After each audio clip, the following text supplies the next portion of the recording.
Elle se leva soudainement, sortit une abaya et un hijab de son sac, les enfila et se mit à prier, là, au milieu de l'avion. J'étais sous le choc, moi qui avais repoussé ma prière, et elle, sans hésiter, l'accomplissait. Mais revenons au début. Le cheikh Al-Arifi raconte: lors d'un vol en provenance de Grande-Bretagne, j'étais accompagné d'un ami travaillant pour une chaîne télévisée. Le voyage se déroulait paisiblement, chacun de nous plongé dans sa lecture. À quelques rangées de là, un homme britannique était assis, et à ses côtés, une femme aux vêtements très légers, absorbée dans un livre en anglais. Je l'observais discrètement, me demandant si elle était sa femme, sa fille, ou simplement une connaissance. Rien dans son apparence ne laissait penser qu'elle avait un lien avec l'islam. Alors que le soleil disparaissait à l'horizon, je me tournai vers mon ami. « Oh Abu Abdullah, devons-nous prier maintenant ou attendre notre arrivée? Il nous reste encore 2 heures avant d'atterrir. Nous prierons à Riyad, répondit-il. Je hochai la tête et repris ma lecture, convaincu qu'il serait plus confortable de prier après notre arrivée. Mais soudain, une scène inattendue se produisit.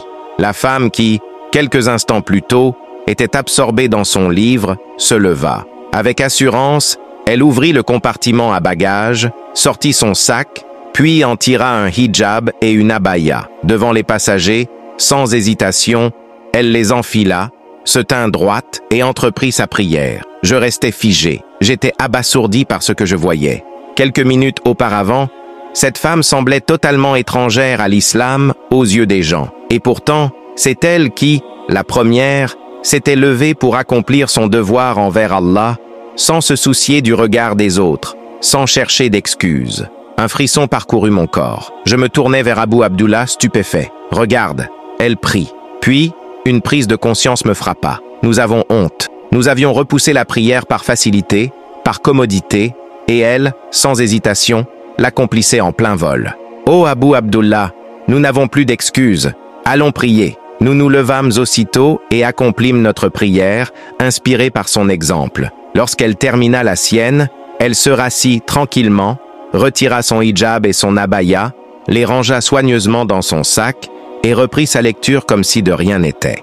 J'étais toujours sous l'effet de l'émotion. Je pris une profonde inspiration, puis m'approchai d'elle, baissant mon regard par pudeur. « Ô ma sœur, qu'Allah te bénisse et te récompense. » Elle leva les yeux vers moi, un sourire discret sur les lèvres. « Ma sœur, ce que tu as fait aujourd'hui témoigne de la foi qui est en toi. C'est une preuve que, malgré les apparences, tu portes en ton cœur l'amour d'Allah et la crainte de ses commandements. Mais si tu ajoutais à cela en gardant ta abaya sur toi en permanence, ce serait encore meilleur pour toi. » Elle me regarda un instant, puis répondit avec sincérité, « Qu'Allah te récompense. Prie pour moi, prie pour moi. » Je lui adressai un dernier regard bienveillant avant de retourner à ma place. Sur le reste du vol, cette scène ne cessa de tourner dans mon esprit. Cette femme, que certains auraient jugée éloignée de la foi, venait pourtant de me donner une précieuse leçon sur la sincérité et l'importance de la prière. Chers frères et sœurs,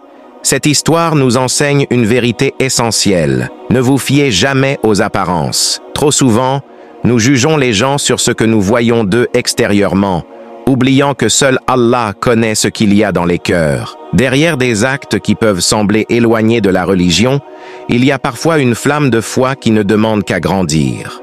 Quelqu'un peut sembler loin du chemin, mais peut-être qu'en lui, il y a 10% de bien. Plutôt que de le condamner pour les 90% qui nous paraissent en désaccord avec la foi, aidons-le à nourrir ce petit pourcentage de bien jusqu'à ce qu'il atteigne 50%, puis 100%.